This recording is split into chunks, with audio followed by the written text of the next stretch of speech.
এই হুমকি আসার পরেই ভারত মহাসাগরের উত্তরাংশ ও ওমান সাগরে 2 দিনব্যাপী বিধ্বংসী যুদ্ধের মহড়া চালিয়েছে তেহরান। ইসরায়েল এবং যুক্তরাষ্ট্রের মধ্যে যুদ্ধের আগাম সতর্কতার মধ্যেই কঠিন এই মহড়া চালালো তেহরান। ইরানের নৌবাহিনীর মিসাইল ব্যবস্থা ইউনিট নাসির ও গাদির নৌ ক্রুজ মিসাইল এবং কাদের মাঝারি পাল্লার অ্যান্টি শিপ ক্রুজ মিসাইল ব্যবহার করে সমুদ্রসীমার লক্ষ্যবস্তুগুলোকে সফলভাবে ধ্বংস করেছে।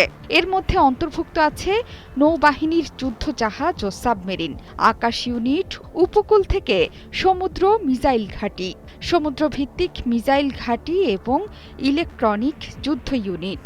এই মহড়ার